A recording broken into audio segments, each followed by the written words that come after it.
Olá, gente, tudo bem com vocês? Hoje, como vocês estão vendo, a gente vai trabalhar com história mundial. Tem dois pilares aqui no pré-diplomacia que a gente trabalha com todas as disciplinas, que é, por um lado, aprender a estudar e, por outro lado, aprender a fazer prova. Esses dois elementos, aprender a estudar, aprender a fazer prova, vão te levar a performar melhor. Para aprender a estudar, eu diria que você precisa extrair de cada conteúdo que você vai ler aquilo que o examinador possa vir a perguntar para você. Então, se você, esse é o conteúdo de história mundial. Se você voltar no vídeo anterior, eu fiz o conteúdo de política internacional. E o primeiro vídeo foi o conteúdo de história mundial. Uma banca de história mundial, ela vai exigir de você nomes históricos, fatos históricos e datas históricas. A banca de política internacional, a gente viu isso no vídeo passado, vai exigir de você a posição oficial do Brasil, as relações internacionais, o contexto, né, internacional e o histórico mais recente, seja lá do que ela for perguntar. Então, todo parágrafo que você seleciona para o seu conteúdo, é importante que tenha um desses três elementos. Hoje, em História Mundial, a gente vai usar os mesmos elementos de História do Brasil.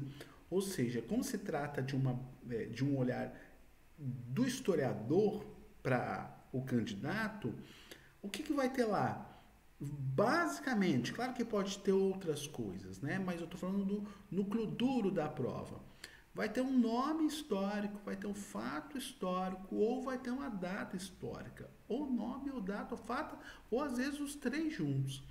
Então eu vou ler alguns parágrafos aqui para vocês, que eu já venho trabalhando eles já vêm de outras revisões, e vocês se identificarem algum nome histórico, algum fato histórico, ou alguma data histórica, quando eu falo de data eu me refiro a período também, né? Década de 70, década de 80 e assim por diante.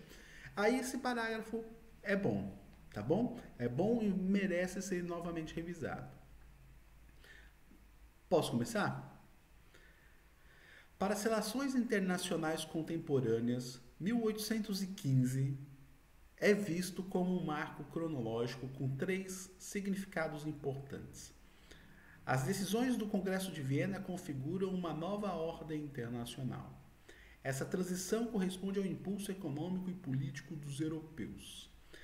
Tendo por parâmetro o concerto europeu, regras e condutas serão estendidas ao mundo inteiro. Por volta de 1870, 1880, um novo marco é estabelecido com a criação do Império Alemão, o retorno ao protecionismo e o aumento da concorrência internacional, além do revigoramento de todos os fatores de dominação e a nova corrida colonial. O século XIX esconde, portanto, fundamentos essenciais de compreensão do presente. Nome histórico, fato histórico, data histórica. Próximo parágrafo. O Império Napoleônico não derivava de forma pura da tendência hegemônica dos Habsburgos ou de Luís XIV.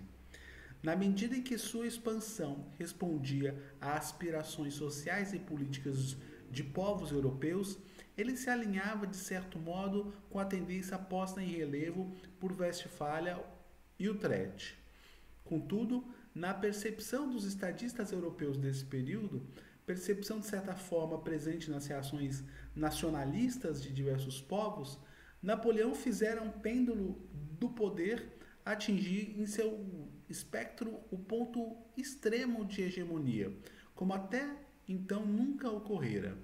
Quando Napoleão caiu, as potências europeias reunidas no terceiro grande foro diplomático da história, Congresso de Viena, decidiram em 1815 que não mais convinha restabelecer a idade da razão na política internacional, o sistema de equilíbrio de múltiplas independências do século XVIII.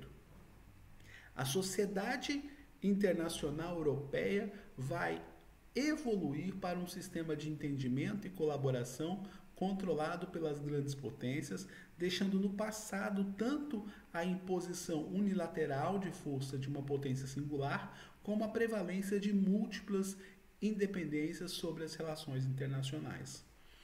Nome histórico, fato histórico, data histórica. Próximo. Duas categorias de elementos qualificam uma sociedade internacional. Os elementos derivados de princípios e práticas específicos da política internacional e a cultura comum que lhes dá a unidade orgânica. A sociedade internacional espelha, portanto, a densa trama de interações entre comunidades e estados que se comportam segundo regras e valores específicos. Um sistema internacional histórico como o árabe islâmico, o indiano, o chinês, o tártaro-mongol ou o inca pode evoluir ou não para uma sociedade internacional.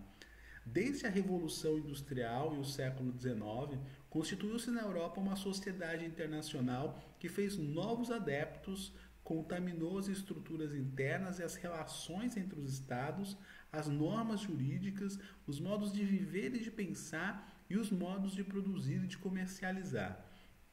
Essa sociedade internacional europeia ampliou-se a ponto de converter-se num sistema internacional em escala planetária.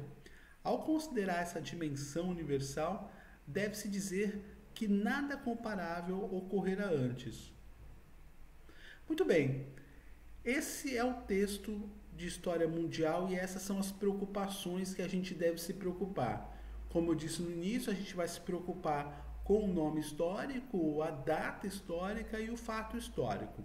Eu espero você no próximo vídeo e a próxima disciplina deve ser Direito. Até a próxima.